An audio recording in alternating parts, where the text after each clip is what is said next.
Welcome to the Wellbeing Podcast, where every episode is a step towards a healthier, happier you. Let's grow, thrive, and shine together. Take all your stacks of reading material and kind of surface the most fascinating insights. Yeah. Today, we're diving into the link between creativity and happiness, Ooh, a fun. topic you were curious about. Yes. And honestly, I am too. Yeah, it's a really interesting area, Yeah. especially with all the recent research showing that creativity isn't just for artists. Right. It can actually impact our overall well-being. Yeah. Like, who knew? Okay, so that's what we're going to unpack today. We have a bunch of studies, some personal anecdotes, Yeah. even a book about sparking creativity. Cool. But before we get lost in the details, what's the big picture takeaway here? Yeah. Does being creative actually make us happier? Well, the research seems to point to yes. No. For example, there's this 2016 study from the Journal of Positive Psychology Okay. that found a direct link between engaging in creative activities daily and feeling happier and more energized. More energized. Yeah. That's interesting. Yeah. Is there something specific that happens in our brains when we're being creative?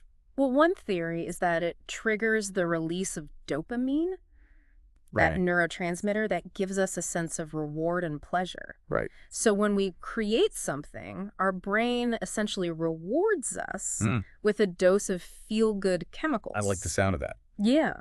But it can't be just about chasing a dopamine rush, right? Right. There must be more to it than that. Absolutely. Yeah. There's also the idea that creativity allows us to tap into a state of flow. Okay. Have you ever gotten so absorbed in an activity that you completely lose track of time?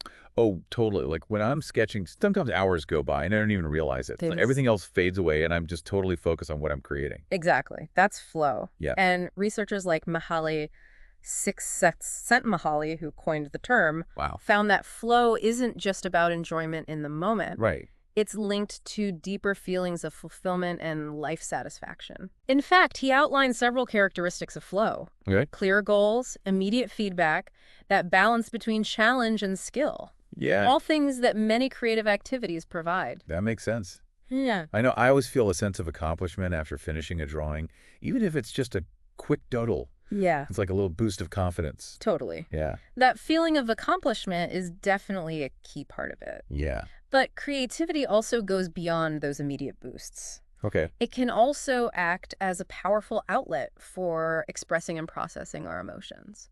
That's interesting.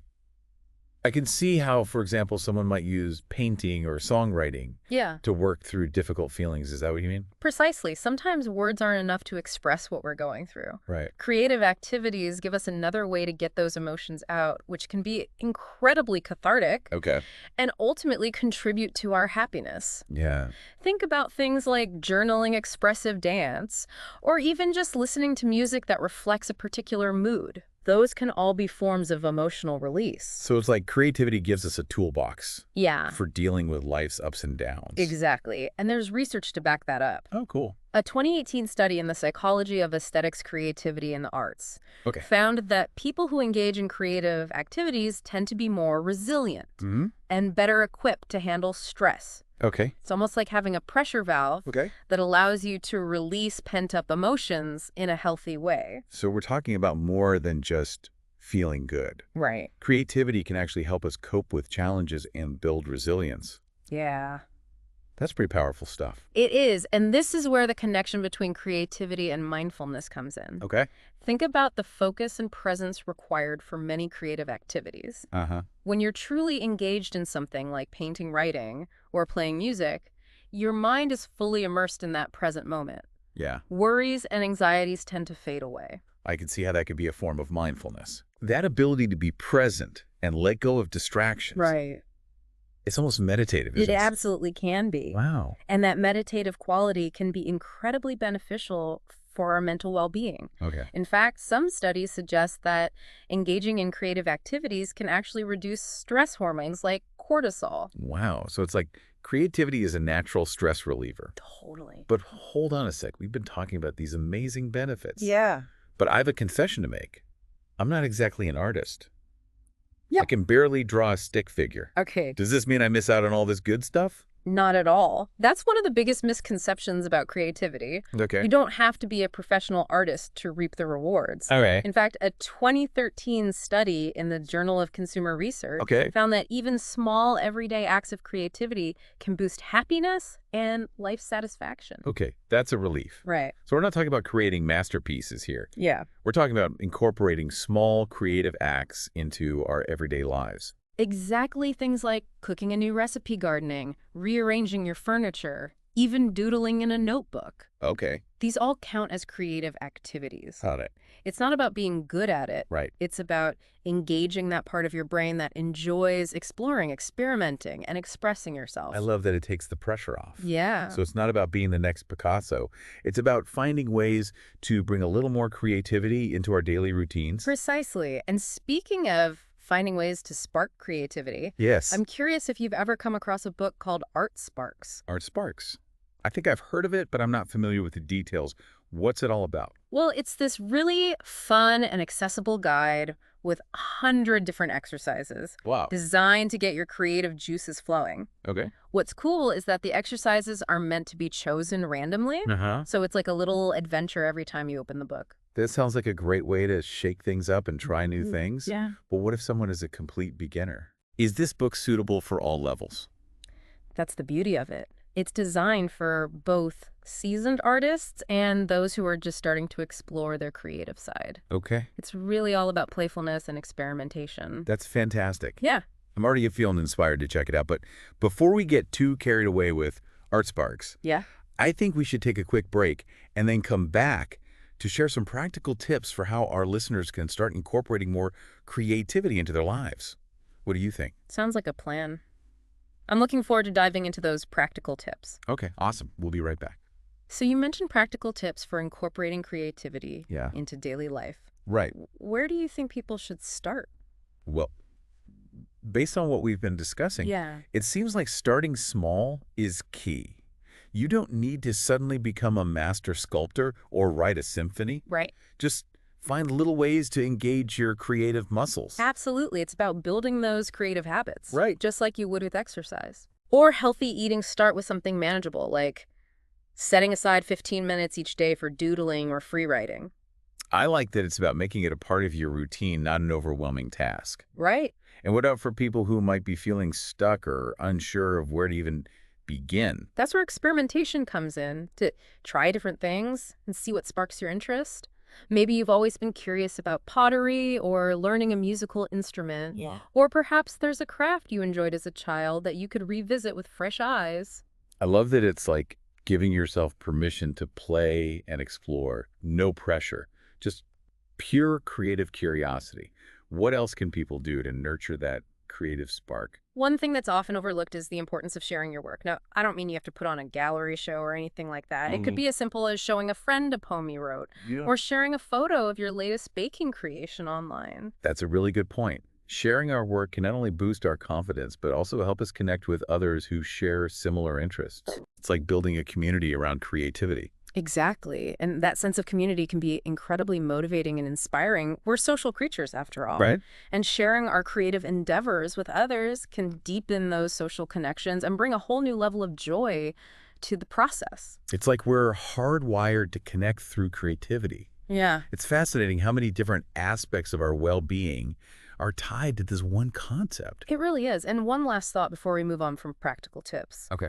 Remember that creativity is not about perfection. Right. It's about the process, the exploration, the joy of bringing something new into the world. That's so important. It's easy to get caught up in comparing ourselves to others or striving for some unattainable standard of perfection. Yeah. But creativity is inherently messy and imperfect, and that's part of its beauty. I completely agree. Embrace those imperfections, those happy accidents, those unexpected turns along the way. Yeah. That's where the true magic often lies. I love that. Okay, so we've talked about starting small, experimenting, sharing our work, and letting go of perfection. What other gems of wisdom do you have for our listeners? Well, I think it's also crucial to be mindful of the environment you're creating in. Are you surrounding yourself with things that inspire you?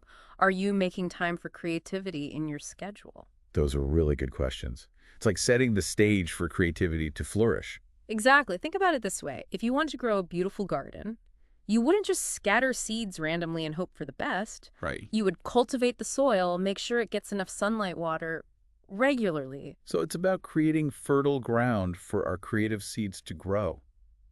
Like that analogy. It's about being intentional with your time and space, carving out dedicated time for creative pursuits, even if it's just 30 minutes a day, and surrounding yourself with things that spark your imagination, whether that's books, music, art, or even just being out in nature. It's about nurturing that creative energy, just like we nurture any other aspect of our well-being. I'm curious, have you personally noticed a difference in your own life when you're actively engaging in creative activities? Absolutely. When I'm making time for things like painting, writing, or even just playing around in the kitchen with new recipes, I feel more energized, more balanced, and definitely more content. It's like creativity is this hidden superpower that we all have access to. Yeah. It's just a matter of tapping into it and letting it work its magic. I couldn't have said it better myself. You know, as we're wrapping up this deep dive, it strikes me that we've uncovered so much more than just the feel-good benefits of creativity. Right. It's almost like a fundamental human need, Yeah. wouldn't you say? I think you're onto something there. Creativity isn't just about making pretty things. It's about engaging with the world in a meaningful way. Right. It's about problem solving, self-expression, and constantly learning and growing. That makes me think about how kids are naturally creative. Yeah. They're always coming up with new games, drawing imaginative pictures, building things out of whatever they can find. It seems like somewhere along the way, many of us lose touch with that innate creativity. I think that's a really important point. We often get so caught up in the demands of adult life, the need to be productive and efficient, that we forget to make space for that playful, exploratory energy. Yeah. But the good news is it's never too late to reconnect with our creative selves. That's reassuring. But I have to admit, sometimes it feels like my creative well has completely dried up. Uh-huh. Like I sit down with the intention of writing or painting, and nothing comes. Have you ever experienced that? Those creative blocks are completely normal. Really? Everyone goes through them. The Yeah. key is to not let them discourage you. Okay. Instead of seeing them as roadblocks, try to view them as detours. Okay. Maybe you need to switch gears and try a different medium, take a break and come back with fresh eyes. Yeah. Or simply allow yourself to be bored for a bit. Boredom can actually be a powerful catalyst for creativity. I never thought about boredom that way. Yeah. So it's like those moments of stillness can actually be an invitation to tap into our creativity. Exactly. Sometimes our best ideas come when we're not actively trying to force them. It's like allowing our subconscious mind to do its work behind the scenes, and that's where self-care comes into play as well. You know, I was just about to ask you about that. It seems like taking care of ourselves, Yeah. both physically and mentally, is essential for fostering creativity. Yeah. What are some of your favorite ways to recharge and stay creatively inspired? For me, spending time in nature is a huge one. Oh. Whether it's going for a walk in the woods, sitting by the ocean, or even just tending to my little balcony garden, Yeah. being in nature has a way of clearing my mind and sparking new ideas. I can definitely relate to that. There's something about being surrounded by nature's beauty that just seems to open up those creative channels. It's like hitting the reset button on our brains, allowing us to see things with fresh eyes and a sense of wonder. Yeah.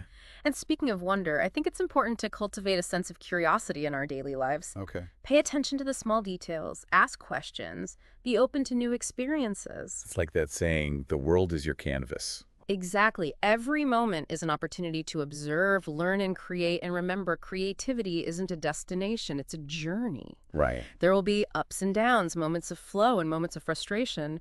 But the important thing is to keep showing up, keep exploring, and keep nurturing that creative spark within you. Beautifully said. This has been such an insightful and inspiring deep dive.